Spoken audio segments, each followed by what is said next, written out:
Hola, hola, ¿cómo están? Vamos a analizar ahora, dentro del Manual Único de Tribunales, los procedimientos para los tribunales que tramitan con carpeta electrónica, que es el capítulo tercero de este manual.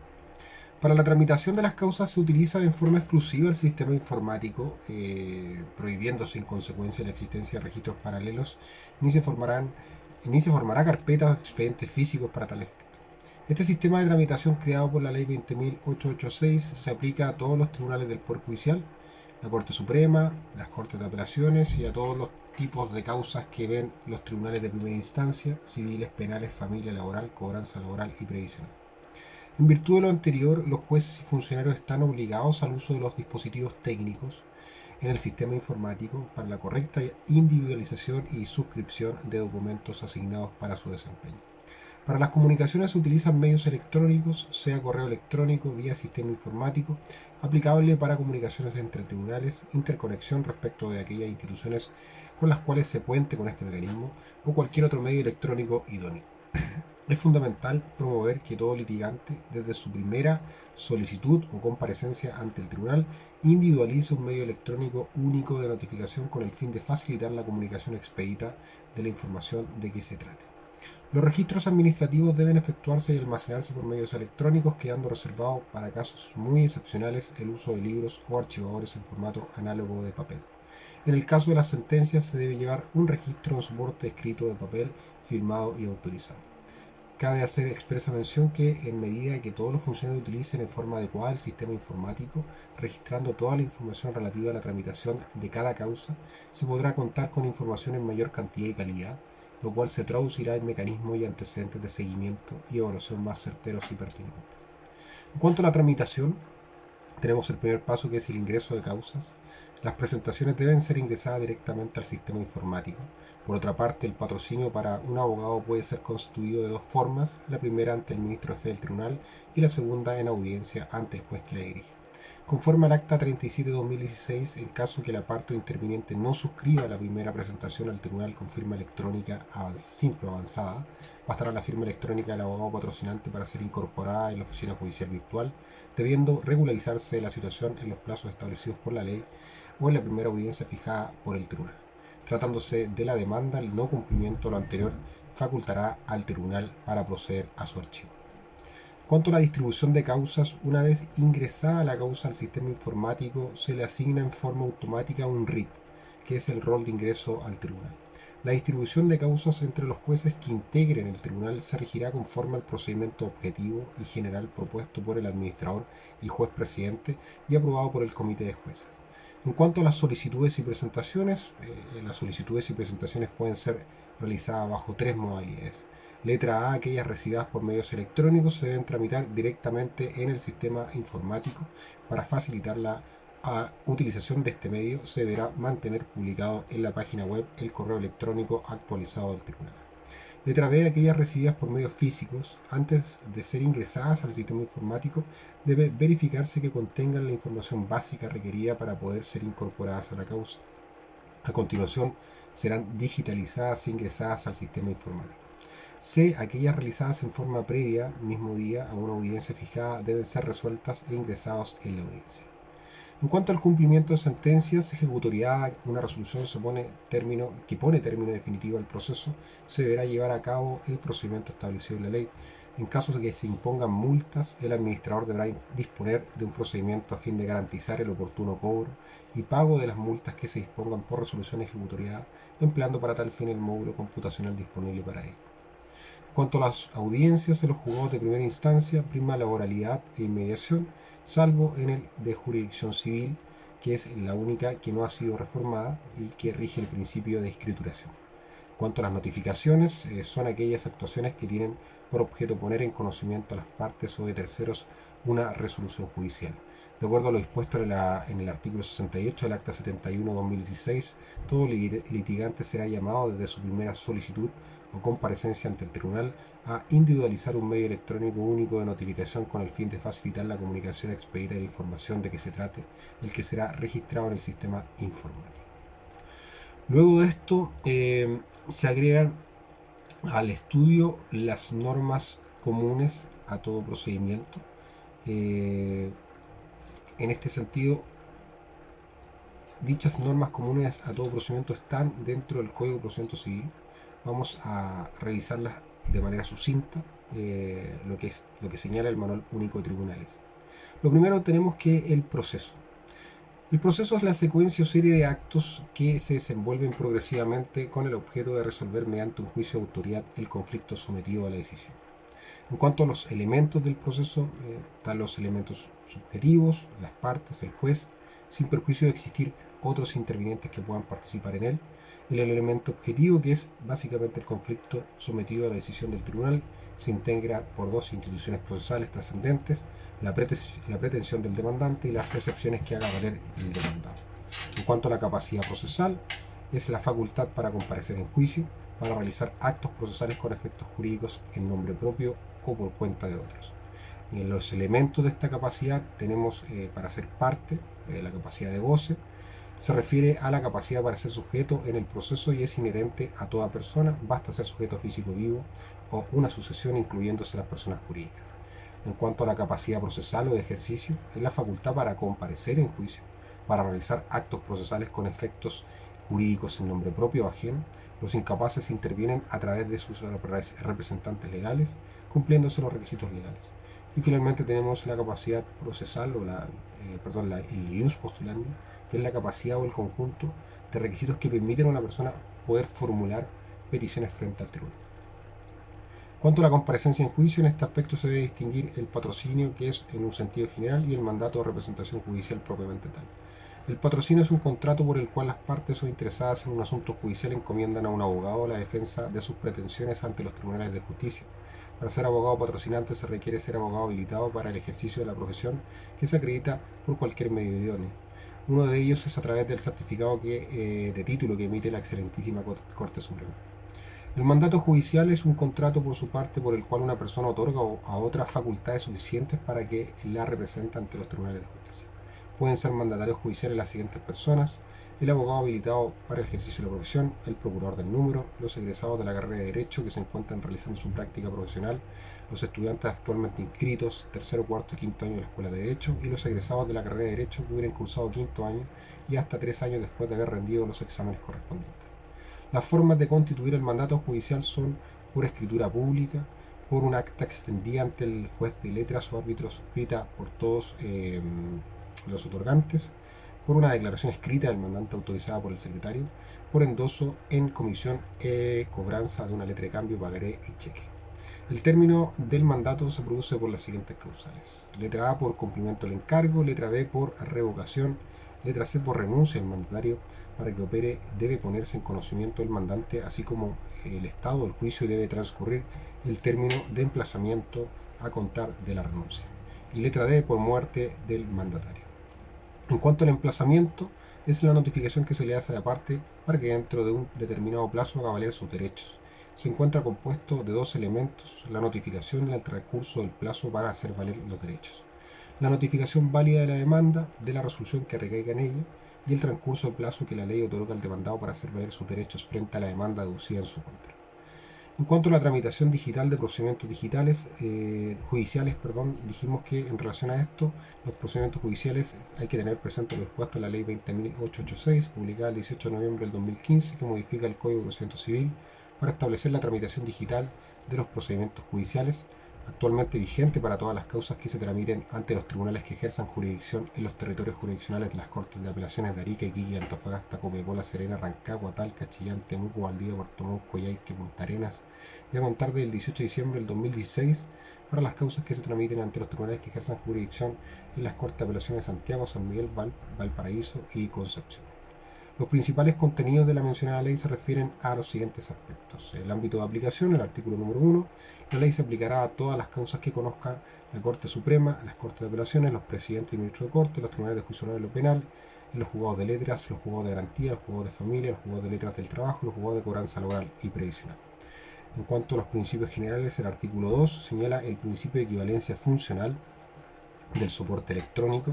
Nos dice que los actos jurisdiccionales y demás actos procesales suscritos por medio de firma electrónica serán válidos y producirán los mismos efectos que si se hubieran llevado a cabo en soporte papel. El principio de fidelidad. Todas las actuaciones del proceso se registrarán y conservarán íntegramente y en orden sucesivo en la carpeta electrónica, la que garantizará su fidelidad, preservación y la reproducción de su contenido. El principio de publicidad, que señala que los actos de los tribunales son públicos y en consecuencia los sistemas informáticos que se utilicen para el registro de los procedimientos judiciales deberán garantizar el pleno acceso de todas las personas a la carpeta electrónica en condiciones de igualdad, salvo las excepciones establecidas por la ley. El principio de buena fe. Las partes, sus apoderados y todos quienes intervengan en el proceso conforme al sistema informático de tramitación deberán actuar de buena fe. El principio de actualización de los sistemas informáticos. Los sistemas informáticos de tramitación del Poder Judicial deberán ser actualizados a través de la Corporación Administrativa del Poder Judicial con el objeto de permitir su correcto funcionamiento y la más fluida y expedita interconexión e interoperabilidad entre sí y con otras instituciones públicas.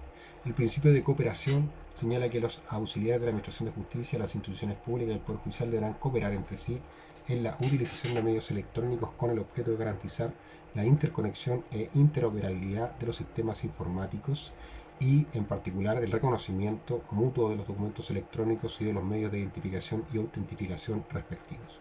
En tal sentido, el artículo 10 se indica que los oficios y comunicaciones judiciales que se verifiquen desde o hacia instituciones públicas nacionales que cuenten con los recursos técnicos necesarios se diligenciarán a través de medios electrónicos. En cuanto a las normas generales, letra A señala el uso obligatorio del sistema informático, respaldo y conservación, es el artículo 3 de la ley 20.886. Los jueces auxiliares de la Administración de Justicia y funcionarios de cada tribunal estarán obligados a utilizar y a registrar en el sistema informático todas las resoluciones y actuaciones procesales que se verifiquen en el juicio, y para ello la carpeta electrónica y sus registros deberán ser respaldados informáticamente en forma periódica. La letra B es la firma electrónica de resoluciones y actuaciones del tribunal y copias autorizadas, artículo 4. Las resoluciones y actuaciones del juez, del secretario, del administrador del tribunal y de los auxiliares de la Administración de Justicia serán suscritas mediante firma electrónica avanzada.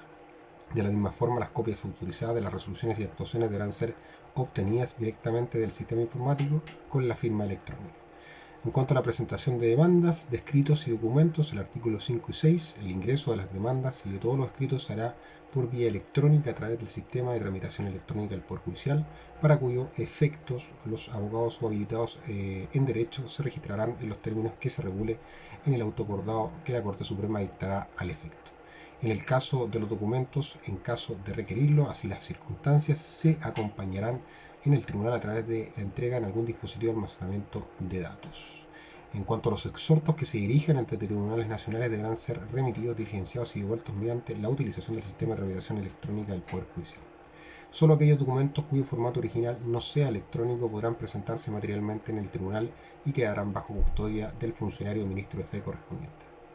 Cualquiera de las partes o intervinientes podrá proponer para sí una forma de notificación electrónica, aun cuando la ley disponga que la notificación deba realizarse por cédula si el tribunal estima que resulta suficientemente eficaz y no causa indefensión.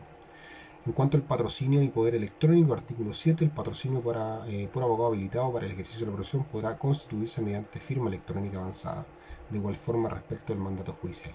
En relación a la constatación de calidad de abogado habilitado, la debe hacer el tribunal a través de sus registros.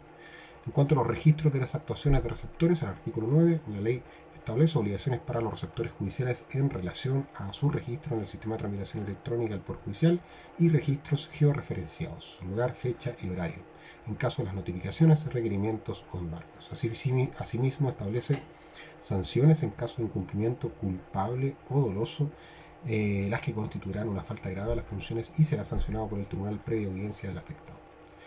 En cuanto a los autos acordados de la Corte Suprema, en esta materia es importante tener presente que la Corte Suprema ha dictado dos autoacordados que se refieren a la tramitación electrónica. El más general es el Acta 71 del 2016, referido a los tribunales que tramitan electrónicamente, y el Acta 37 de 2016, que se refiere de forma especial a la aplicación de la Ley de Tramitación Electrónica. Entre sus principales contenidos se encuentran el ingreso de presentaciones electrónicas, básicamente que se dispone para este efecto de una oficina judicial virtual y para hacer uso de sus servicios, entre los que se encuentran la presentación de demandas, escritos y documentos. Los usuarios deben utilizar la clave única del Estado proporcionada y administrada por el Servicio de Registro Civil e Identificación. Las presentaciones efectuadas a través de la oficina se entenderán suscritas por el usuario que las remite, sin necesidad de contener su firma manuscrita, entendiéndose la clave única del Estado como firma electrónica simple. Las condiciones para realizar las presentaciones materiales se entenderá entre aquellas circunstancias que habilitan, digamos, la entrega presencial de demanda, escritos y documentos en el tribunal, la inaccesibilidad al sistema de tramitación electrónica, bien sea por problemas del servicio o de conectividad. Cuanto a la carpeta electrónica, la Corporación Administrativa del Poder Judicial estará encargada de fijar con el debido resguardo de la neutralidad tecnológica las especificaciones técnicas de formato, tamaño de las demandas, escritos y documentos electrónicos que se ingresan a la carpeta electrónica. La firma electrónica avanzada de las actuaciones de los jefes de unidad de las resoluciones y actuaciones judiciales. Las copias autorizadas de las resoluciones y actuaciones del proceso deberán ser obtenidas en la oficina judicial virtual, y la formación electrónica del Estado diario conforme a las especificaciones de la Corporación Administrativa del Poder Judicial. Cuanto a los plazos, es el tiempo que la ley fija o el juez o las partes para el ejercicio de una facultad o la realización de un acto dentro del proceso. Dos son los principios que se establecen para computar los plazos. El primero, deben ser completos, y el número 2, corren hasta la medianoche del último día del plazo. En cuanto a las actuaciones judiciales, son las resoluciones y demás actos del proceso en que interviene el tribunal y para cuya validez se exige la correspondiente autorización del funcionario llamado a dar fe o certificado de su existencia, y también todo acto jurídico procesal más o menos solemne realizado por o a través del tribunal por las partes, los terceros o auxiliares de la Administración de Justicia, de los cuales se deja testimonio en el expediente y deben ser autorizados por un ministro de fe. Las notificaciones, las actuaciones judiciales que tienen por objeto poner en conocimiento de las partes una resolución judicial. Existe la notificación personal, que es aquella que el receptor informa personalmente a la persona a quien debe notificarse la existencia de una presentación y la resolución recaída en ella, entregándole copia íntegra de la resolución judicial. Debe efectuarse en lugar hábil por funcionario competente, cumpliendo las demás formalidades previstas por la ley. La primera notificación al demandado en el proceso es uno de aquellos casos en que debe notificarse personalmente. También está la notificación personal subsidiaria. Se aplica cada vez que, intentando el ministro de fe competente practicar la notificación personal, esta no se verifique por no haberse encontrado a la persona que se trata de notificar en su habitación o en el lugar donde habitualmente ejerce su profesión, industria o empleo, en 2 días distintos y en horas distintas.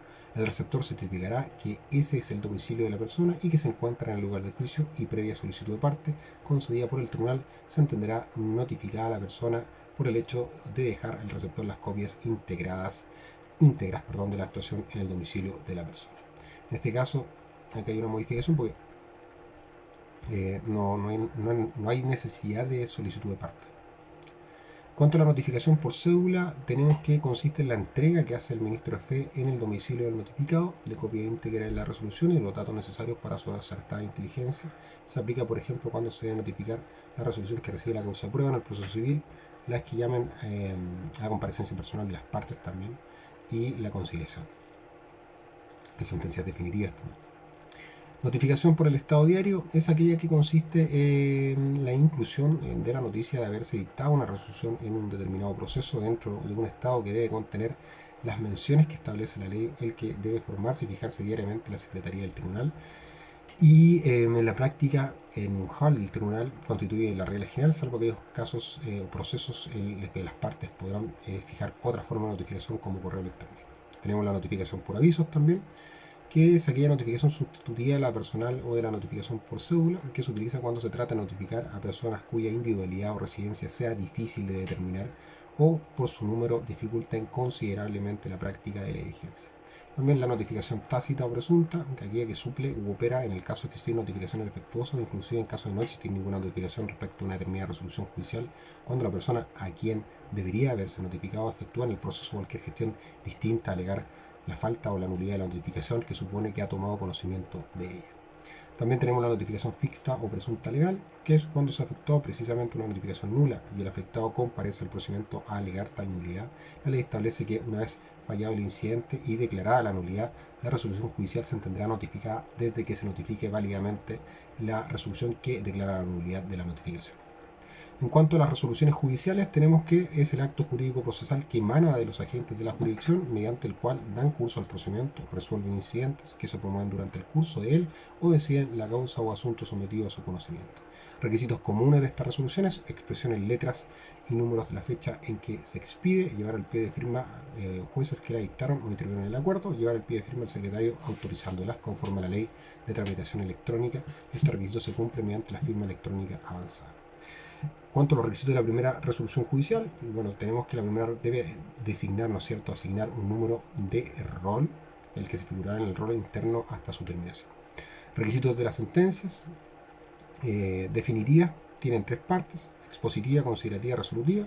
Identificación de las partes de la expositiva, enumeración breve de todas las acciones y excepciones, indica si se recibió o no causa la prueba, indica si se citó o no a sentencia. La parte considerativa, consideraciones de hecho en que se funda, consideraciones de derecho aplicables al caso. La parte resolutiva debe contener la decisión del asunto controvertido, pronunciándose sobre todas y cada una de las acciones y excepciones, indicando si se aceptan o rechazan. No puede extenderse a puntos no sometidos expresamente a la decisión del tribunal bajo la sanción de ser casada por ultra petita. Estado en que pueden encontrarse las resoluciones judiciales: dijimos firmes o ejecutoriadas, aquellas que producen plena efecto de cosa juzgada para determinar cuándo están en dicho carácter. Se deben distinguir si no procede recurso alguno, queda firme desde que se notifica; si proceden recursos y se han deducido oportunamente desde que se notifica el decreto que las manda a cumplir, si el tribunal es de primera instancia; si no, se han deducido desde que transcurren todos los plazos que la ley concede para su interposición. Que causan ejecutorias son aquellas que pueden cumplirse a pesar de existir recursos pendientes deducidos en su contra. Las sentencias de término, si bien no cabe en la clasificación del artículo 98 del CPC, las define expresamente como aquellas que ponen fin a la última instancia del juicio. Así será término la sentencia de única instancia y las sentencias de segunda instancia. Efectos de las resoluciones judiciales, bueno, básicamente son dos: deshacimiento del tribunal y efecto de cosa juzgada. Deshacimiento que produce las sentencias definidas interlocutorias, en virtud del cual, una vez que han sido notificadas, algunas de las partes no pueden ser modificadas o alteradas en manera alguna por el tribunal que las pronunció, artículo 152 del CPC. Y efecto de cosa juzgada, que se puede definir como autoridad o eficacia que produce una sentencia judicial cuando no existe contra ella medios de impugnación que permitan modificarla. Con eso terminamos lo que es el análisis de las normas comunes, muy someramente, lo que contiene el manual único. Y vamos en el siguiente video a revisar ya los procedimientos. Vamos a empezar ahí con el procedimiento ordinario civil de mayor cuantía, que es el que contiene el manual único de tribunales.